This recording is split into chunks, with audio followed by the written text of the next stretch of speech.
Hello दोस्तों, KLD classes में आप सभी का स्वागत है। इस समय आप डेली न्यूज़पेपर में देख रहे हैं और सुन भी रहे हैं कि वोहरा समिति की बात की जा रही है जब से ये कानपुर की घटना घटित हुई है। तो इस वीडियो में हम ये भी बात करेंगे कि सबसे पहले बात करेंगे कि वोहरा समिति क्या है, क्यों लागू नहीं किया जा रहा है, इसके बाद सरकार के आगे क्या समस्या है, चाहे वो बीजेपी की सरकार हो या कांग्रेस की सरकार हो।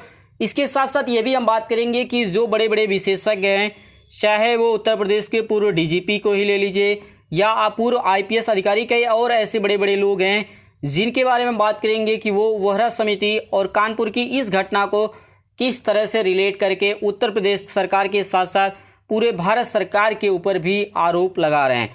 तो चलिए शुरू करते हैं कि ये वोहरा समिति क्या है और कैसे कैसे इसमें जोड़ा गया। उसके बाद आप भी अपनी राय इस वीडियो के नीचे कमेंट बॉक्स में दे सकते हैं। इस पूरे वीडियो को देखने समझने के बाद कानपुर के रहने वाले विकास दुबे के साथ घटित घटनाओं को लेकर एक बार फिर देश भर में चर्चा शुरू हो गई है कि नेताओं और अपराधियों के बीच मिलीभगत को आखिर तोड़ा क्यों नहीं जाता। वर्ष बदलता है, सरकारें बदलती है, लेकिन ये सवाल वैसा का वैसा ही खड़ा रहता है कि क्या इस गठजोड़ को तोड़ने के लिए कभी सरकार ने कोई भी कोशिश नहीं की। ये राज्य सरकार की बात नहीं की है, ये पूरे देश की ही बात किया जा रहा है, चाहे वो छोटी सी सरकार हो, बड़ी सी सरकार हो, छोटे लेवल जैसे स्टेट लेवल पे हो या सेंट्रल लेवल पे हो, हर जगह यही समस्या आती है। सबसे बड़ा प्रश्न तो यही बनता है कि वोहरा समिति क्या है। आप सभी को याद होना ही चाहिए कि आज से 27 वर्ष पहले अर्थात 1993 में पीवी नरसिम्हा राव सरकार की ओर से बनाई गई वोहरा समिति में नेताओं, अपराधियों और अधिकारियों के मिलीभगत की ओर सबका ध्यान दिलाते हुए इस समस्या का हल भी बताया था। इस समिति की अध्यक्षता उस समय के गृह सचिव एन वोहरा ने की थी। इस समिति के सदस्यों में रा और आईबी इंटेलिजेंस ब्यूरो के सचिव, सीबीआई के निदेशक और गृह मंत्रालय के स्पेशल सेक्रेटरी अर्थात इंटरनल सिक्योरिटी एंड पुलिस भी शामिल थी इस पूरे समिति में। इस समिति के बनाने के पीछे कई कारण बताए जाते हैं, जैसे 1993 में ही बम्बई ब्लास्ट हुआ था। इंटेलिजेंस और जांच एजेंसियों ने दाऊद इब्राहिम गैंग की गतिविधियों और संबंधों को लेकर कई रिपोर्ट सरकार को दी थी। इन रिपोर्ट से स्पष्ट रूप से कहा जा सकता है कि मेमन भाइयों और दाऊद इब्राहिम का साम्राज्य सरकारी तंत्र के संरक्षण के बिना खड़ा ही नहीं हो सकता था। इसलिए यह जरूरी माना गया कि इस गठजोड़ के बारे में पता लगाया जाए और इस तरह के मामलों में समय रहते जानकारी जुटाकर भविष्य में समय पर कार्रवाई की जाए। काफ़ी दिनों तक विचार विमर्श के बाद समिति ने सरकार से सिफारिश की कि सरकार एक विशेष संस्था या एजेंसी बनाए जो नियमित तौर पर इस मामलों में जानकारी जुटाए और इन मामलों के खिलाफ केस को भी आगे बढ़ाए। और इसके साथ ही यह भी कहा गया कि एक नोडल एजेंसी बनाई जाए जो माफिया संगठनों की गतिविधियों की जानकारी को इकट्ठा करेगी। रा, आईबी, सीबीआई के पास जो भी जानकारी होगी या जो भी डाटा होगा वो उस नोडल एजेंसी को दिया जाएगा। लेकिन यहाँ पे सबसे बड़ी बात ये की गई थी कि यह जो नोडल एजेंसी बनाई जाएगी वो गोपनीयता के साथ साथ काम करेगी और यह गृह सचिव के अंतर्गत काम करेगी। लेकिन सच्चाई तो यह है कि इस वोहरा समिति की रिपोर्ट इन 27 वर्षों से धूल खाती रही है और समिति की सिफारिशों को कभी भी लागू नहीं किया गया है पिछले 27 सालों में देखा जाए। यहाँ तक कि वोहरा समिति की पूरी रिपोर्ट आज तक पूरी तरह से सार्वजनिक नहीं की गई है। आप सभी को याद भी होगा कि वर्ष 1995 में सेलेक्टिव रिपोर्ट पब्लिश की गई थी और समिति ने करीब 100 पन्नों की ये रिपोर्ट है, जिसमें से मात्र 12 ही पन्ने अभी तक पब्लिश 1995 में की गई थी। और जांच एजेंसियों में पाए गए दोषी अधिकारियों व नेताओं के नाम भी सार्वजनिक नहीं किए गए। कहा तो ये भी जाता है कि वोहरा समिति में दाऊद इब्राहिम के अफसरों और नेताओं से जुड़े होने की विस्फोटक जानकारी थी, इसलिए इसे पूरी तरह से सार्वजनिक नहीं किया गया। जब 1997 केंद्र सरकार के ऊपर रिपोर्ट को सार्वजनिक करने का दबाव बढ़ा तो केंद्र सरकार सुप्रीम कोर्ट में चली गई। सुप्रीम कोर्ट ने सरकार की बात सुनी और कहा कि सरकार को रिपोर्ट सार्वजनिक करने के लिए मजबूर नहीं किया जा सकता। जैसे आपने देखा कि जब गठबंधन की सरकार होती है, चाहे राज्य में हो या केंद्र में हो, तो उसके ऊपर ज़्यादा प्रेशर रहता है। इसके बाद 2014 में जब नरेंद्र मोदी की सरकार बनी तो टीएमसी नेता दिनेश त्रिवेदी ने मोदी से मांग की कि वो वोहरा समिति की रिपोर्ट को सार्वजनिक करे। जैसे 12 पन्ने तो सार्वजनिक हो ही चुके थे और बाकी जो पन्ने बचते हैं सभी को सार्वजनिक किया जाए। लेकिन पिछले 6 वर्षों से एक बार भी सरकार ने कोशिश नहीं की है। और आज जब कानपुर की घटना घटित हुई है तो पूरे देश में एक बार फिर इस रिपोर्ट की बात की जा रही है कि इसे सार्वजनिक किया जाए और होना भी चाहिए। आप सोच रहे होंगे कि जब सरकारें केंद्र में गठबंधन में हो तो सरकार कोई भी बड़ा व विवादित काम नहीं करती है, ऐसा इतिहास में भी देखा गया है। लेकिन वर्तमान में मोदी सरकार पूर्ण बहुमत में है, तो फिर क्यों नहीं लागू किया गया ये वोहरा कमेटी की जो रिपोर्ट थी। इसके पीछे कुछ विशेषज्ञ अपनी अपनी राय से समस्या को समझाने की कोशिश करते हैं कि इस वोहरा समिति में क्या क्या बातें कही गई थी। जैसे वरिष्ठ पत्रकार सुरेंद्र किशोर का कहना है कि यह सिस्टम को एक्सपोज करने वाली रिपोर्ट है और कोई भी गवर्नमेंट नहीं चाहेगी कि उसका पूरा सिस्टम एक्सपोज हो जाए। इनका मानना है कि सरकारें बदलती हैं लेकिन यह सिस्टम वैसा का वैसा ही रहता है। सरकार बदली, कभी बीजेपी की सरकार आई तो कांग्रेस की आई, किसी की सरकार आ सकती है, लेकिन जो प्रशासन चल रहा वो उसी तरह से बना हुआ है। इसी कड़ी में उत्तर प्रदेश के पूर्व डीजीपी विक्रम सिंह का मानना है कि वोहरा समिति जैसी समितियों की सिफारिशें कभी भी लागू नहीं की जाएंगी। आज देख सकते हैं कि बीजेपी की सरकार है पिछले 6 सालों से, तो ऐसा है नहीं कि 100 साल तक इन्हीं की रहेगी शासन, कोई दूसरा आएगा, फिर भी ऐसा कभी भी समय नहीं आएगा भारत में कि वोहरा समिति की कोई भी सरकार लागू कर ले। वरिष्ठ पत्रकार शरद गुप्ता इसकी वजह बताते हैं कि हमारे समाज में अपराधियों का नेताओं के साथ बिल्कुल चोली दामन का साथ हो गया है, इसलिए वोहरा समिति हो या कोई भी समिति हो, किसी की भी सिफारिशों को इसलिए नहीं लागू किया जाएगा क्योंकि दोनों एक दूसरे के पूरक हैं। जैसे इन्होंने एग्जाम्पल से बताया, जैसे नेता को चुनाव जीतना है तो वहीं अपराधियों को जेल जाने से बचना है, इसलिए ही अपराधी नेताओं के लिए काम करते हैं और पैसा वसूलते हैं और नेता को चुनाव लड़ने के लिए ज़्यादा से ज़्यादा धन देते हैं, उसे हम चंदा के रूप में मानते हैं, आप जानते ही हैं। यूपी के डीजीपी विक्रम सिंह का मानना है कि भ्रष्ट नेता इन सिफारिशों को कभी भी लागू होने ही नहीं देंगे और इसके लिए न्यायिक हस्तक्षेप की ज़रूरत है और सिविल सोसाइटी को भी आगे आना ही होगा, तभी ये संभव होगा। क्योंकि ये सबसे बड़ी बात या सबसे अधिक फायदे की चीज़ देखा जाए तो सरकारी विभागों तो मिलेगा ही मिलेगा, उसके साथ साथ जो जनता है, आम जनता है, उनको सबसे अधिक फायदा मिलेगा। इसी क्रम में पूर्व आईपीएस अधिकारी बीएन राय का मानना है कि इस गठजोड़ को तोड़ने के लिए पुलिस सिस्टम में भी सुधार की सबसे अधिक ज़रूरत है, लेकिन ये सुधार कैसे होगा इसके लिए नज़रिया बदलने की ज़रूरत है। इन्होंने एक एग्जाम्पल से बात को समझाया, जैसे हमारे उत्तर प्रदेश के मुख्यमंत्री चाहते हैं कि पुलिस को दुरुस्त किया जाए, लेकिन कैसे दुरुस्त किया जाए ये नहीं कोई सोचता है। जब पुलिस ही कानून तोड़ने लगे, लोगों की जान लेने लगे, किसी का पैर तोड़ दे, जितनी बेशर्मी से विकास दुबे का एनकाउंटर हुआ है, इसने कानून कायदे की सारी धज्जियां उड़ाकर रख दी है। पुलिस सुधार के नज़रिए बड़े ही दिलचस्प हैं। कुछ लोग चाहते हैं कि पुलिस को अच्छे हथियार और गाड़ियां दे दी जाए, यही सबसे बड़ा सुधार है, लेकिन ये कहीं ना कहीं पूरी तरह से गलत है। आप सभी को याद भी होगा कि 1996 में सुप्रीम कोर्ट में जाने वाले उत्तर प्रदेश के पूर्व डीजीपी प्रकाश सिंह के लिए सबसे बड़ा सुधार यही था कि पुलिस कर्मियों का टेन्योर सिक्योर किया जाए, अर्थात एक डीजीपी आए तो उसे 3 साल तक कोई भी हटा ना पाए। ऐसे ही स्टेशन ऑफिसर का भी हो, एसएचओ को भी 3 वर्ष तक कोई ना हटा पाए।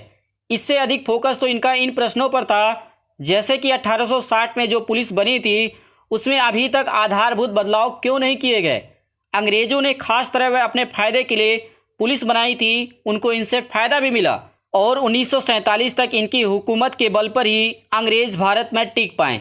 लेकिन 1947 के बाद जो हमारे शासक आए, क्या उन्होंने इसमें सुधार किया या आज भी उसी तरह से जो समस्या 1947 के बाद थी, जो अंग्रेजों ने छोड़ के चले गए, आज भी पिछले 70 सालों से उसी समस्याओं से भारत देश झेल रहा है। क्योंकि हमारे मुख्यमंत्री को भी ऐसे थानेदार पसंद है जो उनके विरोधियों की टांग तोड़े और विरोधियों की एफआईआर ना दर्ज करे। इसके साथ ही डीजीपी प्रकाश सिंह मांग करते हैं कि पुलिस सुधार होने चाहिए, जांच के लिए अलग एजेंसी होनी चाहिए और लॉ एंड ऑर्डर जो होता है उसको बनाए रखने के लिए एक अलग एजेंसी होनी चाहिए, तभी इसमें सुधार होगा, नहीं तो कहने से कुछ नहीं होगा। इनका मानना यह भी है कि अगर एक ही व्यक्ति किसी वीआईपी की सुरक्षा में लगा है और वही व्यक्ति क्राइम की जांच भी करता है तो ऐसे में उसके पास जांच के लिए बहुत ही कम समय रहेगा, क्योंकि लगभग देखा जाता है तो हर राज्यों में जो पुलिस की ड्यूटी होती है वो 12 से 14 घंटे तक माना जाता है, वो एक एवरेज निकाला गया है और इसी कारण से जांच भी सही से नहीं हो पाता है। कई बार तो ऐसा देखा गया, कई बार आप न्यूज़पेपर में भी देखते हैं कि सबूत नहीं होने के कारण से या उस समय मौजूद नहीं होने के कारण से बड़े से बड़ा अपराधी आराम से रिहा हो जाता है। 1996 में प्रकाश सिंह ने सुप्रीम कोर्ट में जो याचिका दायर की थी, उसका फैसला 10 वर्ष बाद अर्थात 2006 में आया था।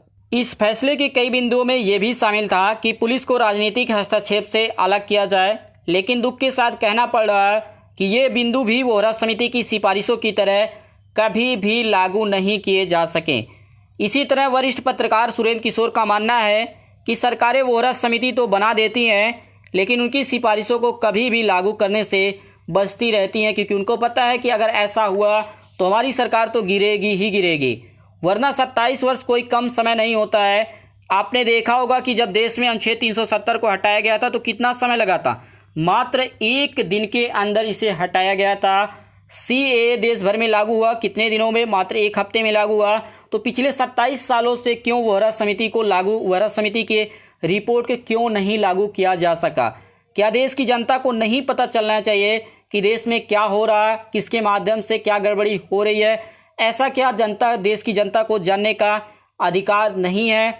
आप सभी को जानकर हैरानी होगी कि सरकार इसके पीछे तो ये तर्क देती है कि ऐसा करने से उसका जो प्रशासन है, जो पूरा तंत्र है सरकार चलाने की, देश को चलाने के लिए, वो पूरी तरह से उसका मनोबल टूट जाएगा और प्रशासन सहयोग नहीं करेगी तो हम सरकार कैसे चलाएंगे।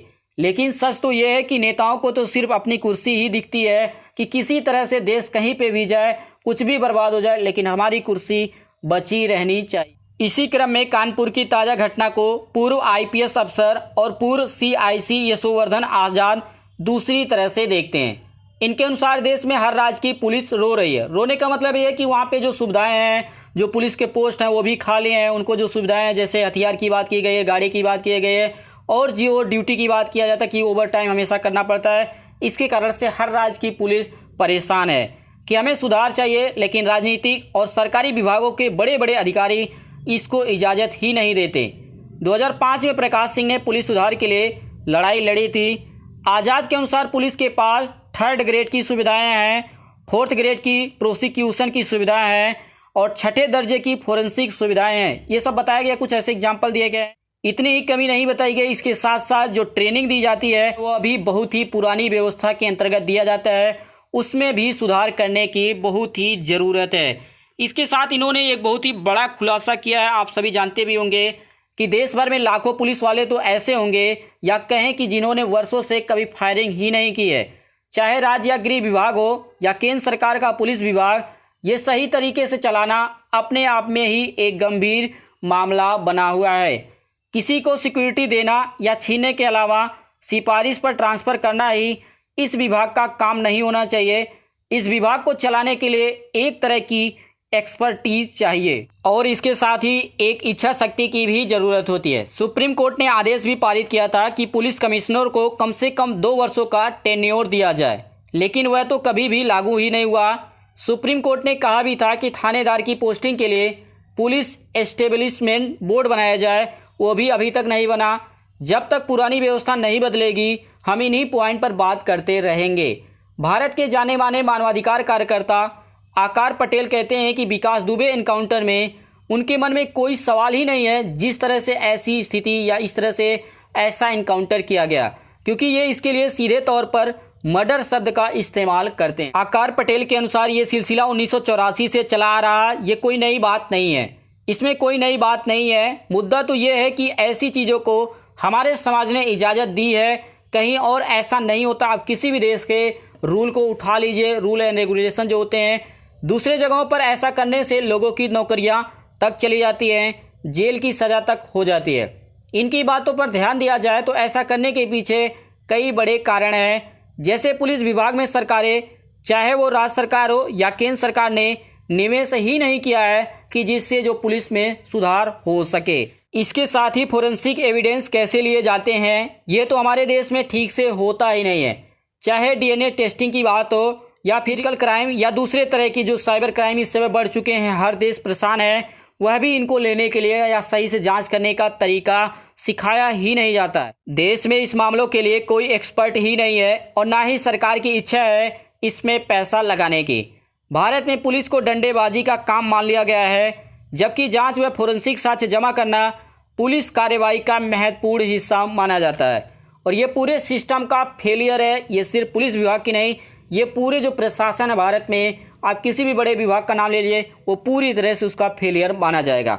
इन्होंने तो अपने विभाग की भी बात, मानवाधिकार संस्था अब एक ऐसी संस्था बनकर रह गई है जहां 10 वर्ष के लिए रिटायरमेंट के बाद जो अधिकारी होते हैं, किसी अधिकारी को गाड़ी व बंगले की ज़रूरत होती है, उससे ये मानवाधिकार की संस्था का पोस्ट दे दिया जाता है। उसके पास कोई भी अधिकार ही नहीं है, सारे अधिकार तो सरकार के पास होते हैं। लास्ट में मैं अपनी ओर से एक लाइन कहना चाहता हूँ कि भारत को चाहिए, देखिए यहाँ पे सिर्फ ये मैं नहीं कर रहा हूँ कि पुलिस की मैं बात कर रहा हूँ या और बड़े अधिकारियों की बात कर रहा हूँ, सिर्फ यहाँ पे मैं बात कर रहा हूँ भारत के अंदर के सारे चीज़ आ जाएंगे। भारत को चाहिए कि ऐसी संस्थाओं को और अधिक मजबूती प्रदान करे ताकि सवाल पूछे जा सकें और उचित कार्रवाई की जा सके। जिस तरह से कानपुर की घटना घटित हुई है, इसमें ऐसे मामले आ रहे हैं कि हर वो छोटा से छोटा व्यक्ति, बड़े से बड़ा व्यक्ति सवाल पूछ सकता है, लेकिन सवाल तो पूछे जा रहे हैं लेकिन उसके जवाब भी देने चाहिए। तो ऐसे में ये बहुत ही ज़रूरी हो जाता है कि वो हरस समिति की रिपोर्ट को कब जारी किया जाएगा, कब लागू किया जाएगा, ये सबसे बड़ा प्रश्न है। आपकी क्या सोच है इस हरस समिति के रिपोर्ट के बारे में, आप इस वीडियो के नीचे कमेंट बॉक्स में कर सकते हैं। इसी प्रकार से बने रहिए। बने रहने के लिए आप सभी दोस्तों का KLD क्लासेस की ओर से धन्यवाद।